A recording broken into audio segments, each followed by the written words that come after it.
and we see Harvey there, you know, he's like all over. And he was like, hey, like come by my hotel like tomorrow afternoon for lunch.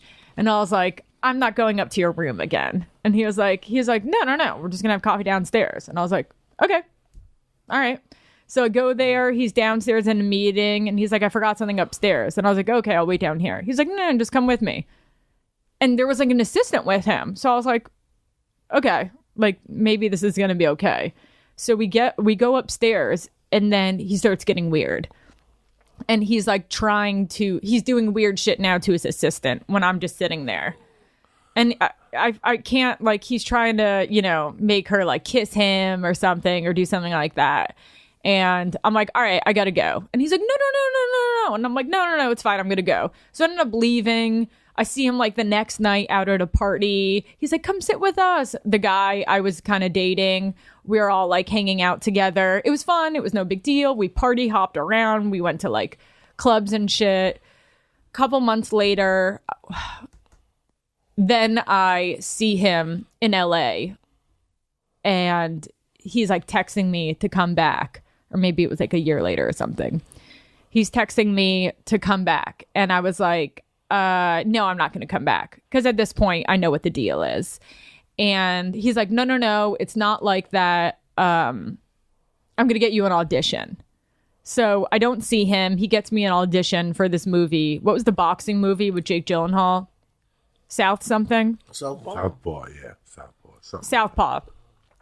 So he gets me this audition for Southpaw. Someone in his office. Oh, I had a meeting with someone at his office. They're like, make sure you call us after the audition, you know, to like seal the deal kind of thing. Nothing ended up happening with it. Maybe I didn't have a good audition. And then like, you know, a couple months go by. I like send him a stand-up tape. Looking back, it was so fucking bad. You know, like those first stand-up tapes you get? Oh, that's terrible. I can't believe I sent that to him. Not that it fucking matters now, but he was like, I loved that YouTube thing you did.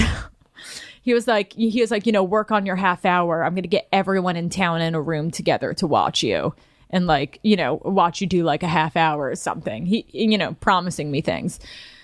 So, you know, trying to get together with me. And then finally he sees this movie, Don't Think Twice, Mike Birbiglia's movie, the improv movie. And he's like, come by the Peninsula. I was like, no, I'm not going to come by. And he's like, no, I just saw this movie. I'm thinking about turning it into a series. This is your world. Let's talk about it. He's like, I'm having drinks with people on the roof, people you should meet. And then I'm like, fuck. And, you know, a voice inside me was like, don't go. But I was like, I don't know. At the same, I was like, I have to see. I don't know. I was dumb. I look back and I feel bad for my younger self. That I you know, fucking dumb. So I get there, I go up to the top floor where everyone's supposed to be for drinks. He's outside the elevator. He goes, we're going downstairs. I was like, no. I thought we were going outside. He was like, we are. But I forgot something downstairs. Just come with me.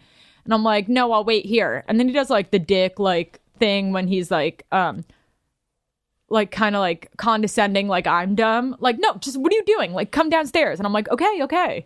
You know, I was like nervous. And then we go down there and he's like, come sit with me on the bed. I was like, no, I don't want to. And I had like an attitude this time. Like I was fucking done with his shit. And I'm like sitting on the couch, and then he walks off into the other room, comes back completely naked. And I'm like, I'm going. And he goes, no, come over here. And I was like, no, I'm leaving. And then he grabs me like this. He goes, just stand next to me in front of the mirror. And he pulled me, made me stand next to him in front of the like long bathroom mirror. And he fucking jacks off and comes all over the carpet. And then I grabbed my purse and I left. And I like got my car and was like hysterically crying. And just like my life changed after that day, because I just never made a dumb mistake like that again. And like, I get all of that is crazy. Like I look back and I'm like, how could you be so stupid? But I don't know what I'm an addict. Like I'll do the same thing over and over again, expecting different results.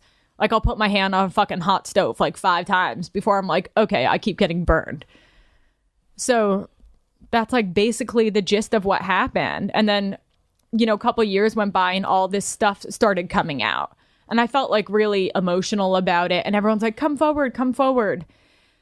And I paused on it for 2 days. I called up someone at the Washington Post who was writing a big article about it. And I told her my story. And then I was a part of all of those like little articles. All these different news sources picked it up.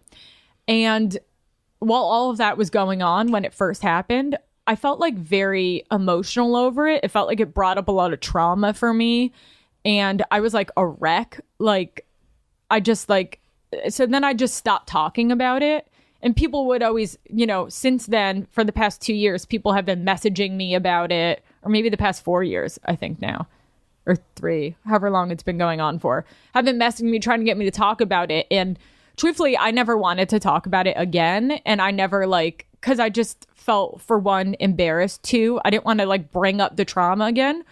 But this morning, when I saw that he was guilty and in jail, I felt like a little bit of freedom that I could talk about it today on the pod, but I don't know. That's basically it. Now, here, let's take this a little bit deeper now. Let's say you would have run home that afternoon and called the cops and said, I just went over to Harvey's.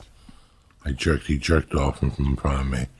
They would have written up a report, and you would have never heard from them again. How many girls do you think that happened to in Beverly Hills or in L.A.? Yeah, I don't. It happened to you just in a week. Yeah. Think of what he was running with and what he was playing with. I thought he would get acquitted or beat it and then write a book about the girls that did sleep with him. Who in Hollywood did sleep with him. Like that would be his next move, to really say a fuck you to Hollywood. Let me tell you who did sleep with me. Let me tell you who doesn't deserve this Academy Award. Yeah. I'm sure there's so many other people. No, I heard that there were. But here's what to add to this. I love you to death. Yeah. But you're a woman of the world. Yeah. This ain't your first rodeo. Oh, and yeah. I mean, you're New York City trained, fucking mafia club danced.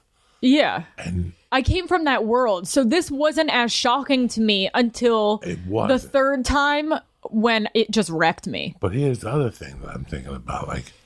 This is why I hated that desperado feeling, that feeling of succeeding here.